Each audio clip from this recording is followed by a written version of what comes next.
So Game Pass has become fairly controversial, and for quite a while it has now. If you don't know what Game Pass is, it's Xbox's sort of Netflix subscription type of thing where you can sort of rent out a game while your subscription continues, and then once your subscription ends, you lose access to actually playing that game. Now, this has become quite popular for a while. EA actually do this, and Ubisoft do this as well. You can pay a certain amount, like $10 a month, and you get access to their full catalogue of games under a subscription. PlayStation do it as well. Game Pass has been around for quite some time now. I think it started in like 2017 or something like 2016, 2017. It was very small, and I think that was just like Xbox first-party games. And I think it was a lot cheaper as well. I think it's like $25 now, something like that. It's pretty expensive compared to I know when just before they added, or maybe it was just after, I can't remember. But when they added Black Ops 6, was when the price actually shot up, which is why it's so expensive now. Which is why a lot of people don't really like it because of how expensive it is. And it's like any subscription out there.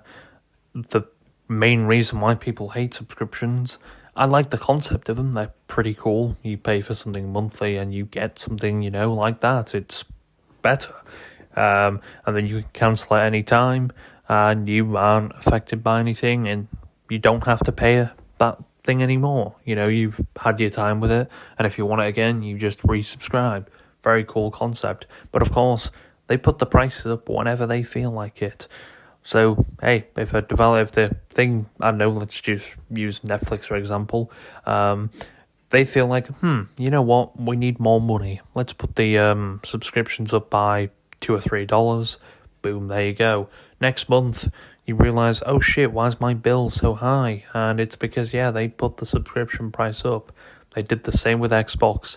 They put it up like $5, something like that, a bit more.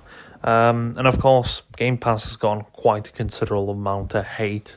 Now, yes, it does make games popular. They just put Call of Duty World War II onto Game Pass. And it did really well. Like, it became very popular.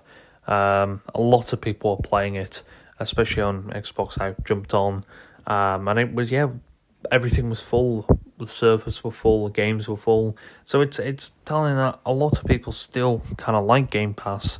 And maybe some people have subscribed to it because they're waiting for future games to come on, like Call of Duty and stuff like that were promised.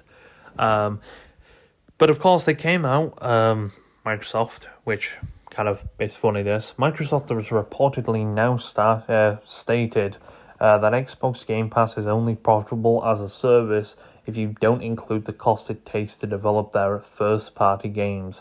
Previously, the company said the service was profitable. Now, I don't really know how many people are subscribed to Game Pass, but from what I've heard and what I can see by just a quick Google search, some people are saying like 25 million or something like that. Now, a few years ago, they actually wanted to get, I think, was it 100 million Game Pass users. Now, that failed. Obviously, I don't know where they found out or where they wanted to do that. I'm not too sure. Game Pass is continuing to go up. I wouldn't be surprised if it went up another $5 or so now. That would be very expensive for what it is. Like, don't get me wrong, there is a fair amount of games on there, but,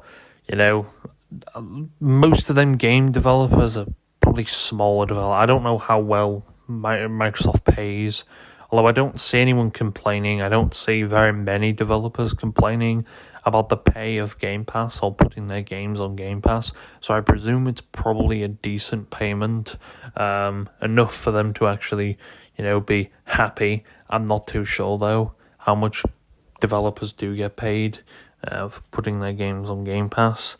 But it must be a decent amount, again, like I said. So, however, there is a developer that has come out and sort of addressed their opinions on why they don't like it.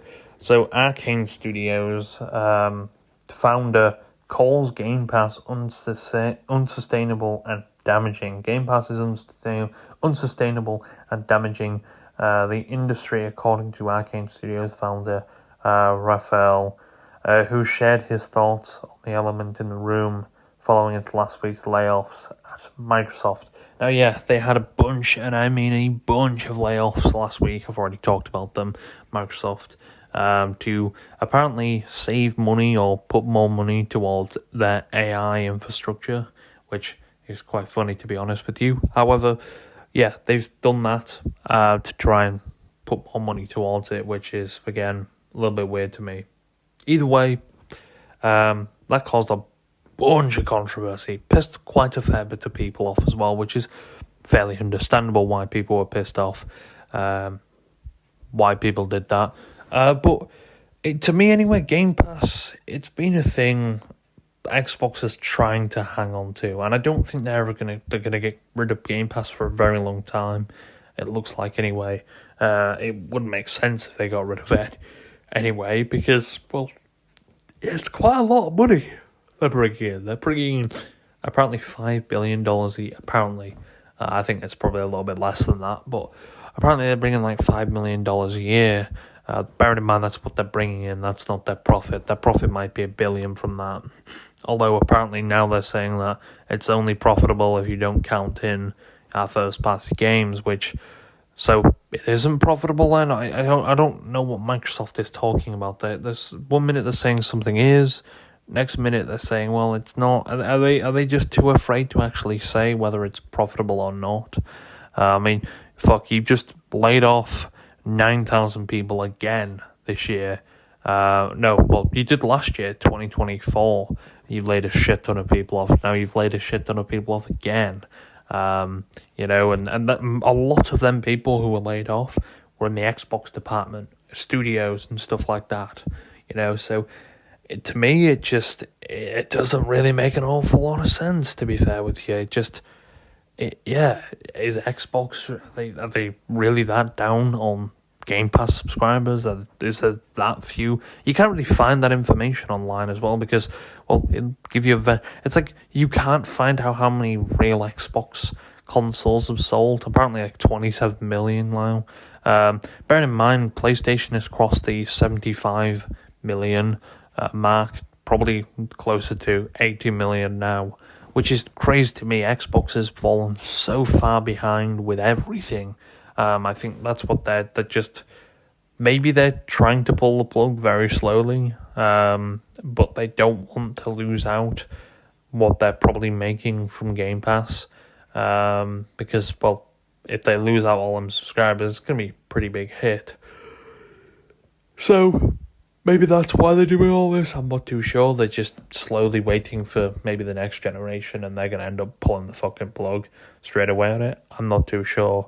Either way, it's quite clear they don't really have the enthusiasm as they once did with the console. And apparently the next generation console for them is going to be a console and a handheld to try and compete with the market. But we all know I don't really think it's going to make a comeback for Xbox, in my opinion. I think it's just going to end up... It's going to do nothing. It's going to do absolutely nothing for them. They'd be better off just doing, nothing that generation. In fact, be better off just cancelling the Xbox altogether. But, oh wait, there's an update. It is now being clarified that Xbox Game Pass is profitable, even when factoring the loss in lost sales for its first-party studio. Yeah, I think they're bullshitting from the get-go here. What? Oh yeah, we're not profitable unless we class our, if we don't class our, losses from our first-party studios. Oh, well, we're not really profitable at all because, well, yeah, we're just not profitable. Like, make your mind up. Are you profitable or not? Like, I don't think they're profitable at all with Game Pass, or at least very little. I don't know how much they're paying developers, roughly. Of course, different developers will get a different price. One developer might get, if it's a very smallish game, maybe $100,000, something like that. Another developer might get $1 million to $2 or $3 million, something like that, to boost their game or to have it prioritized on their... I don't know. So It just, to me anyway, I feel like a lot of people have a lot of things against Game Pass to begin with. A lot of people argue with the fact that it's actually ruined gaming and it's made people not afford or can be bothered to buy games anymore, which I do kind of agree with. We'll have to see how well Helldivers 2 does on Xbox and if it actually brings more people in. We'll see. But to me anyway, I don't hate the concept of Game Pass. Again, PlayStation has it as well. They have PlayStation Plus Extra, which has a large catalogue of games. In fact, a lot of PlayStation games you can play on there as well on PlayStation Plus. Although they don't come out the first year. They don't come out day one, I don't think, on PlayStation Plus. So you can't exactly play games like Last of Us and stuff day one. I don't, as far as I know anyway. Xbox has been first party, like they've been first thing. So I think Indiana Jones, that launched on there. They've got, what's it called? The new Gears of War Reloaded, that will be launching on Game Pass day one. All these things, man, it's building up. And to me anyway, I get it. Game Pass can always be controversial in a way. That's not really the end of the world. But in my honest opinion, I do think that we don't really want that to be fucked up. But again, I don't know. It's caused a lot of there have been a few developers that have come out and said their opinions on Game Pass and the fact that Game Pass is actually bad for gaming and stuff like that. And well, I don't know. I think it can be good, but it's damaging people actually wanting to buy other games because it's like, well, why should I buy this game, for instance, when I have Game Pass? And you can look on a bunch of games now and you see the reviews and like, why isn't this game on Game Pass? Blah, blah, blah. It's like every game has to be on Game Pass now to people. So, yeah, I get it's done a bit of damage to consumers and people actually wanting to buy games.